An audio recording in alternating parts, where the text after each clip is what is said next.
Shri Gurubhyo Namaha. I welcome you all to our online teaching academy, Ekalaiva. Hello my dear students. Today in this session, we are going to learn a wonderful lesson from Class 8 CBSE English, New Broadway Literature Reader. The name of the lesson is The Man on the Train. It is written by Alex Haley. Before learning the lesson, let's have a glimpse about the author, Alex Haley. Alex Haley was born on August 11 in the year 1921 and died on February 10 in the year 1992. He was an American writer. He had written a lot of historical fictions and reported the struggles of African Americans. His first major work was the autobiography of Malcolm X, which was recognized as a classic of African American literature. Haley's greatest success was his book, Roots, the Saga of American Family, which traces the history of 7 American generations, beginning with the enslavement of his ancestors. The Man on the Train was originally published in the February 1991 issue of Reader's Digest. Later on in the year 2007, it was republished by Reader's Digest in Alex Haley, The Man Who Traced America's Roots.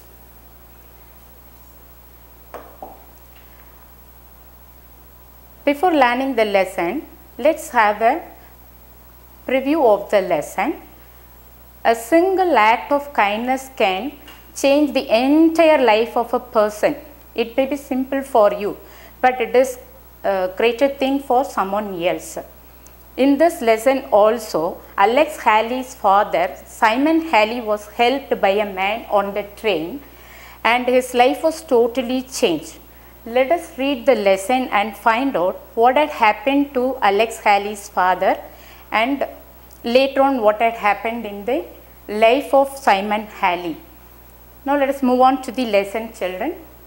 Whenever my brothers, sisters and I get together, we inevitably talk about Dad.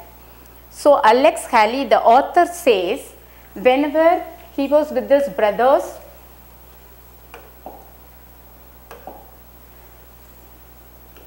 sisters, he inevitably talk about his dad. Inevitably means certainly they would talk about their father when they were together. We all owe our success in life to him and to a mysterious man he met one night on a train. Not only about their father, they would talk about a mysterious man his father had met one night on a train. Our father, Simon Alexander Haley, was born in 1892 and reared up in the small farming town of Savannah. So here the author says his father was Simon Alexander Haley.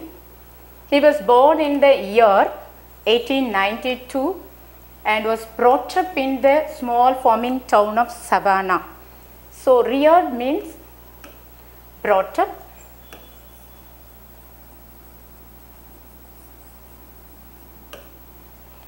So his father, Simon Haley, was brought up in a very small farm town called Savannah, Tennessee.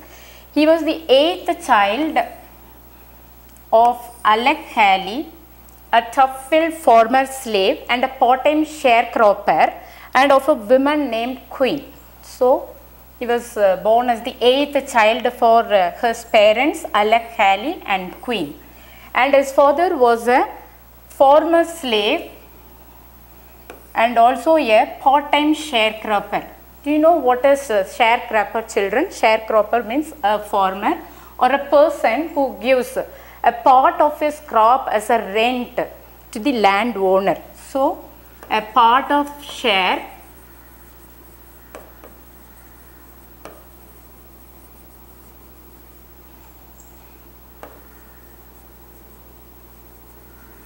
would be given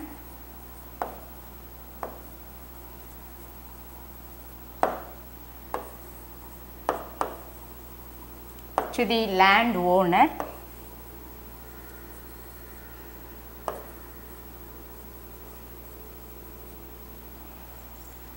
as rent. So, a person who gives a part of a share to the owner of the land is called sharecropper.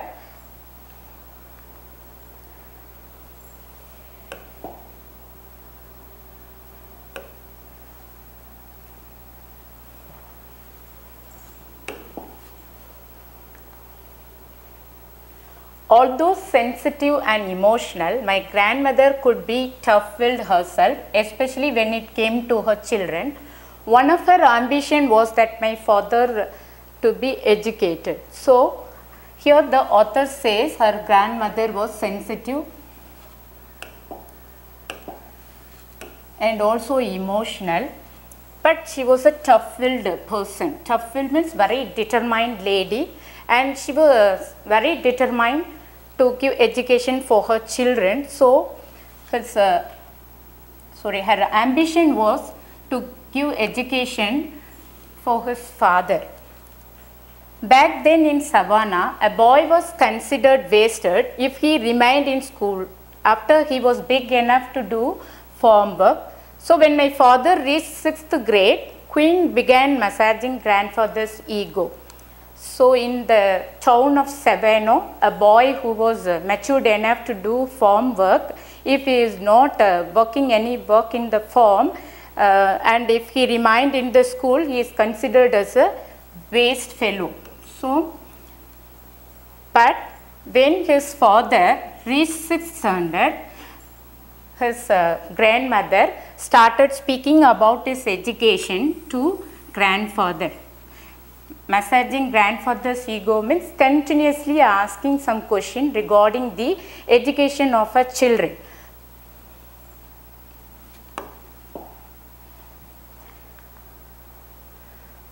Since we have 8 children, she would argue, wouldn't be prestigious if we deliberately wasted one and got him educated.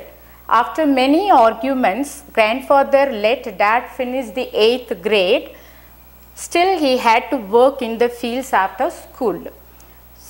Since they had 8 children,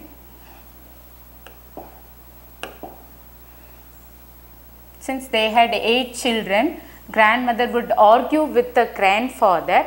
It would be prestigious for them to waste one child intentionally. Deliberately means intentionally. If they have wasted one child also, it is not going to affect them in a greater way. It would be prestigious for them actually. Prestigious means it would raise their honor higher level. So, it would increase their reputation.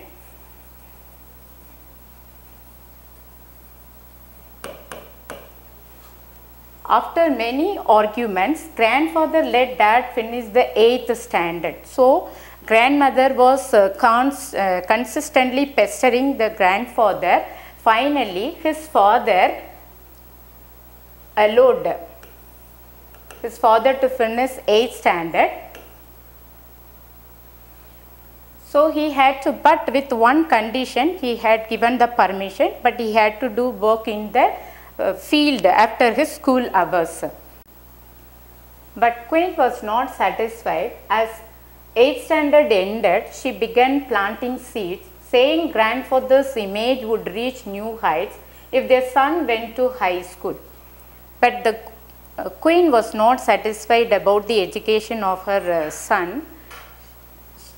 Since he has completed 8th standard, she started talking to the grandfather about the education of Alex Haley, saying his grandfather's image would reach to new heights if their son went to high school. So, she wanted him to send her son to high school. Her barrage worked.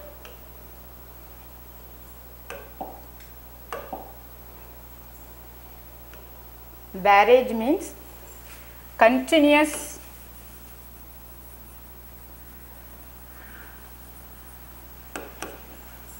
questions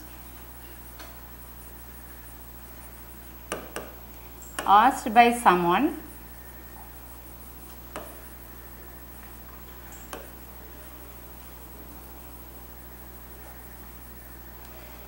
So she started pestering grandfather. Continuously she was asking lot of questions regarding the education of their children. Stern old Alec Halley handed my father 5 hard-earned $10 bills, told him never to ask for more and sent him off to high schools. Since she was pestering him continuously, finally that stern old Alec Halley also agreed to send his son to high school by giving just $10, that is $50.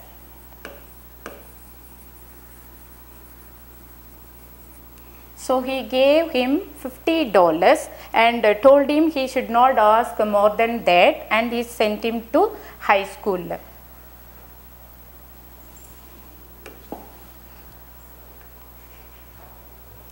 Traveling first by mule cart and then by train, the first train he had ever seen, Dad finally alighted in Jackson, Tennessee, where he enrolled in an institution for blacks that offered courses up through junior college. So first he took a mule cart.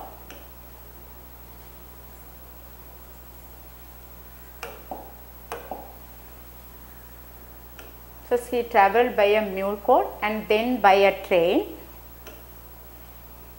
and then he reached Jackson, Tennessee, because that is the place the blacks people can get education. Alighted means reached.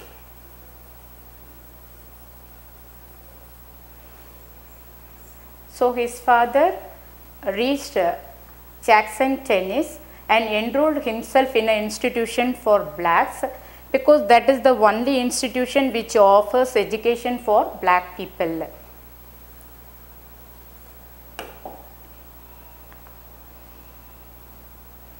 Dad's $50 was soon used up, and to continue studying, he worked as a waiter, a handyman, and a helper at a school for wayward boys.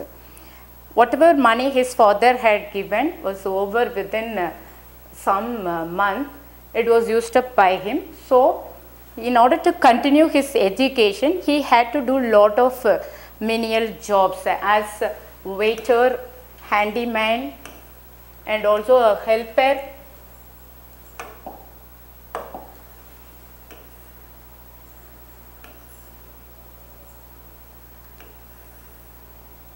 And also helper at a school for wayward boys. And when winter came, he would wake up at 4 a.m. to go into prosperous white families' homes and make fires, so the residents would awaken in comfort. See, he has done lot of menial jobs as a waiter, handyman. Handyman means a person who does a small task.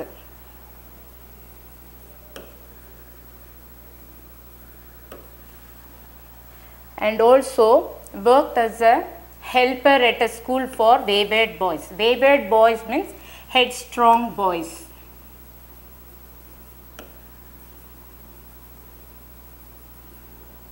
Or we can say the boys who are very difficult to control. So that was the work given for him. During the winter season, he would go to the prosperous white families' home to make fires for them to wake up with comfort.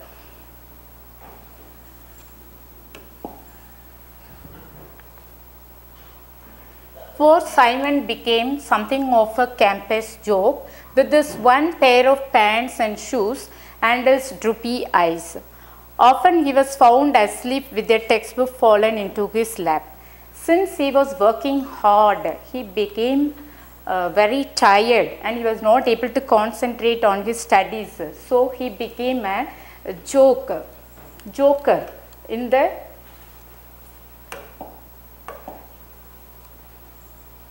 college campus. Everybody started teasing him because of his one pair of pants and also the one pair of shoes which he wears every day. And he was found asleep with this textbook on his lap. That also made all his peer children to make fun at him, because he was working very hard. He was extremely tired. He was not able to concentrate on his work.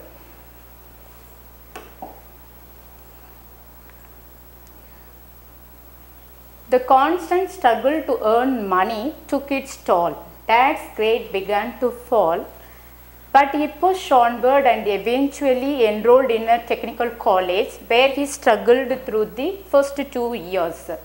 The constant struggle of earning money made him to lose his grades, because he was working very hard during the night time even.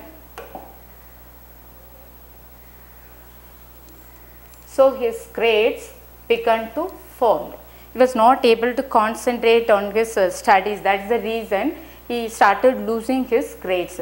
But he tried somehow and pushed forward and enrolled himself in a technical college where he struggled again the consecutive 2 years.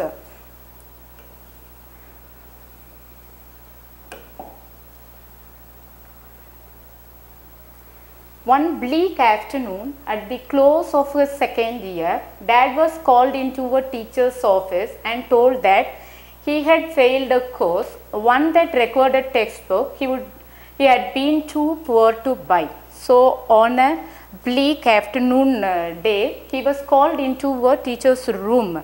Bleak means very unfavorable.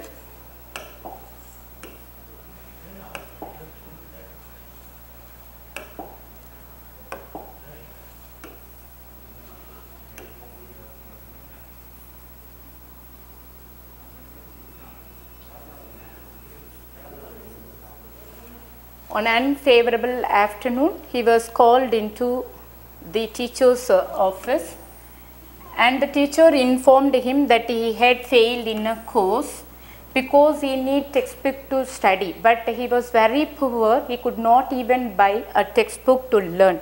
That was the reason he had failed in that course.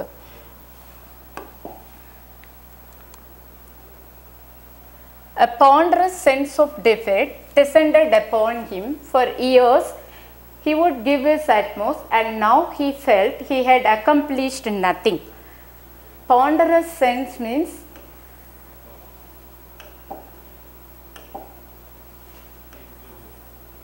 a deep feeling of sadness, or we can say upset. He was upset because he felt that his grades all had gone down and he was not able to concentrate on his studies after being worked hard for long years, and now he felt he had to accomplish nothing. He felt that he had not accomplished anything in his academic career. Maybe he should return home to his original destiny of sharecropping. He felt maybe he has to return back to his farm town to do the same farming work like his ancestors.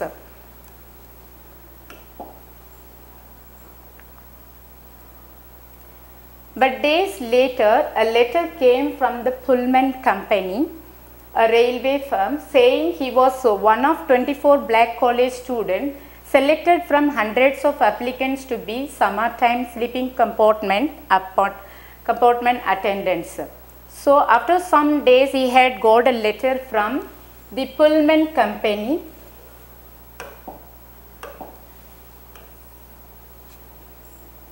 which is a railway firm. It was informed that among the 24 black college students, he was also one of the person who was selected among the hundreds of applicants for that sleeping compartment attendants. So he was selected for that post. Dad was ecstatic. Ecstatic means extremely happy.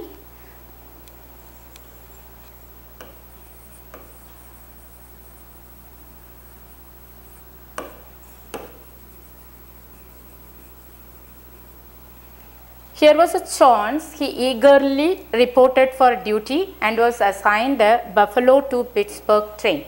So he was very enthusiastic to attend his duty. He also reported for his duty with a lot of enthusiasm, and he was assigned a Buffalo to Pittsburgh train. So a train which runs between the place Buffalo and Pittsburgh, in that only he worked as a sleeping compartment attendant. The train was rocketing along one morning about 2 a.m. When the attendant's buzzer sounded, Dad sprang up, jerked on his white jacket and made his way to the passenger's berth. There a distinguished looking man said he and his wife were having trouble sleeping and they both wanted glasses of warm milk. As soon as the buzzer sounded, Dad sprang up from his seat and he just attended that passenger, and he found a man, a distinguished looking man. Distinguished means dignified.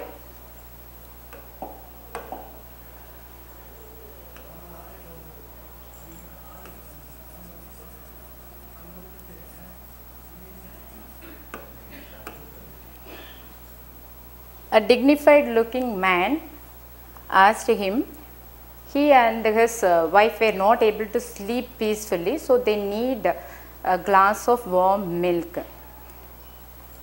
I hope all would have understood this lesson up to this, children. Let us continue the rest of the part in the next video.